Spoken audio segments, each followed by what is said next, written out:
বিকেল 4টায় প্রধানমন্ত্রী হিসেবে শপথ নিতে যাচ্ছেন তারেক রহমান। সাথে শপথ গ্রহণ করবেন তাঁর নেতৃত্বাধীন মন্ত্রিসভা। শপথ বাক্য পাঠ করাবেন রাষ্ট্রপতি। এই মুহূর্তে সংসদ ভবন এলাকায় রয়েছেন সহকর্মী শাহরিয়ার জামান দীপ। সরাসরি চলে যাচ্ছি তার কাছে। দীপ, প্রধানমন্ত্রী এবং মন্ত্রীদের শপথ গ্রহণের প্রস্তুতি সবশেষ কি তথ্য আছে আপনার কাছে জানতে চাই। ধন্যবাদ। ঠিক বিকাল 4টার সময় এই প্রধানমন্ত্রী হিসেবে তারেক রহমান এবং তার মন্ত্রিসভা শপথ গ্রহণ করবে। সংসদ ভবনের দক্ষিণ প্লাজায় এই অনুষ্ঠানটির আয়োজন করা হয়েছে এবং রাষ্ট্রপতি তাদেরকে শপথ গ্রহণ করাবেন।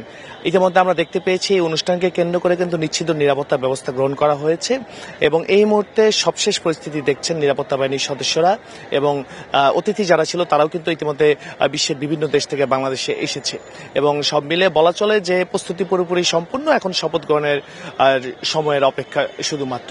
আরেকটি বিষয় জানিয়ে রাখি যে সকালে কিন্তু যারা সংসদ সদস্য রয়েছেন তারা 296 জন তারা কিন্তু শপথ গ্রহণ করেছেন। সেখানে আমরা দেখতে বিএনপির সংসদ সদস্য ছিল তারা শপথ গ্রহণ করেছেন, জামায়াতের সংসদ সদস্যরা শপথ গ্রহণ করেছেন, এনসিপি যারা ছিল তারাও কিন্তু শপথ গ্রহণ করেছেন। আপনারা একটু দেখাতে চাই যে আপনারা দেখতে পাচ্ছেন এই মুহূর্তে যে জায়গাটিতে সংসদ ভবনের দক্ষিণ প্লাজায় বিকেলে প্রধানমন্ত্রী এবং মন্ত্রিপরিষদ শপথ গ্রহণ অনুষ্ঠান হবে। সেই জায়গাটিতে এখন শেষ মুহূর্তের প্রস্তুতি চলছে।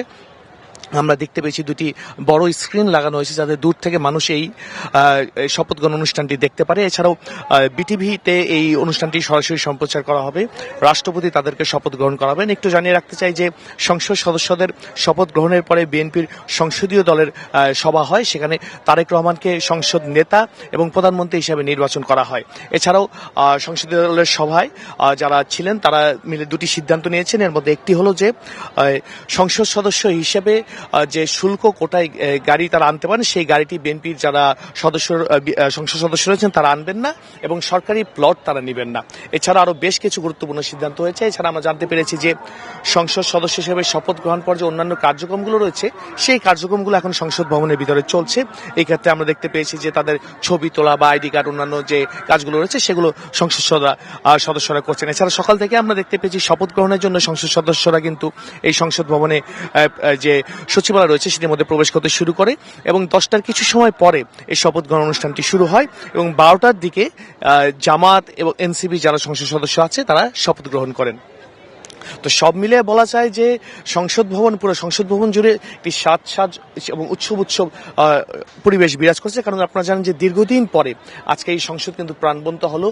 সেই 5 আগস্ট জুলাই অভ্যুত্থানের পর থেকে কিন্তু সংসদ ভবনে তেমন কোনো কার্যক্রম ছিল না, কোনো সংসদ অধিবেশনও ছিল না।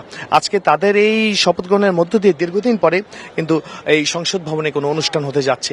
এবং একটি বিষয় জানিয়ে রাখি যে গতকালকে যেটি আমাদেরকে জানানো হয়েছিল যে বিএনপির ইচ্ছার কারণেই কিন্তু এই সংসদ ভবনের দক্ষিণ প্লাজায় প্রধানমন্ত্রী এবং মন্ত্রিপরিষদ বিভাগের যে শপথ সেটি অনুষ্ঠিত হতে যাচ্ছে। কারণ আপনারা জানেন দীর্ঘদিনের রীতি অনুযায়ী কিন্তু বঙ্গভবনে এই কার্যক্রমটি সম্পাদন হয়, কিন্তু দীর্ঘ অনেক বছরের রীতি ভেঙে এই প্রথমবারের মতো সংসদ ভবনের দক্ষিণ প্লাজায় এই কার্যক্রমটি হতে যাচ্ছে। এই ক্ষেত্রে বিএনপির পক্ষ থেকে আমাদেরকে যেটি বলা হয়েছে যে এই মানিক মিয়া অ্যাভিনিউ এবং সংসদ ভবনের দক্ষিণ প্লাজা এই দুটি জায়গার সাথে অনেক স্মৃতি রয়েছে।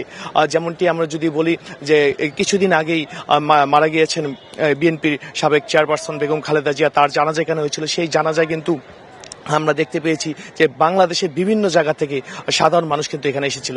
এছাড়াও এই দক্ষিণ প্লাজার একটু সামনেই কিন্তু জিয়াউর রহমানের মাজার রয়েছে, খালেদা জিয়ার মাজার রয়েছে। অর্থাৎ এই মানিক মিয়া অ্যাভিনিউ এবং সংসদ ভবনের দক্ষিণ প্লাজায় অনেক স্মৃতি বিজড়িত বিএনপির কাছে, যার কারণে কিন্তু এই জায়গাটির মধ্যে এই অনুষ্ঠানটি করার প্রস্তাব তারা করেছে এবং পরবর্তীতে সরকারের পক্ষ থেকে এই জায়গাটিকে নির্ধারণ করা হয়েছে। তো সব মিলিয়ে বলা যায় যে এখন সব প্রস্তুতি সম্পূর্ণ। এখন শেষ মুহূর্তের যে নিরাপত্তা জনিত যে কার্যক্রমগুলো আছে সেগুলি এখানে করা হচ্ছে। আমরা দেখতে পেয়েছি সংসদ সচিবালয়ে যারা কর্মকর্তা রয়েছেন, রাষ্ট্রপতি ভবনের যারা কর্মকর্তা রয়েছেন, আইন শৃঙ্খলা বাহিনীর যারা ঊর্ধ্বতন কর্মকর্তা রয়েছেন, বিএনপির পক্ষ থেকে একটি প্রতিনিধি দল, অর্থাৎ সব মিলিয়ে বলা চলে যে উচ্চ পর্যায়ের একটি প্রতিনিধি দল কিন্তু এই কার্যক্রমগুলো চালিয়ে যাচ্ছেন। এবং ইতিমধ্যে আমরা জানতে পেরেছি যে সচিবালয়ে যে নতুন মন্ত্রীদের জন্য গাড়িগুলি প্রস্তুত রাখা হয়েছে ইতিমধ্যে।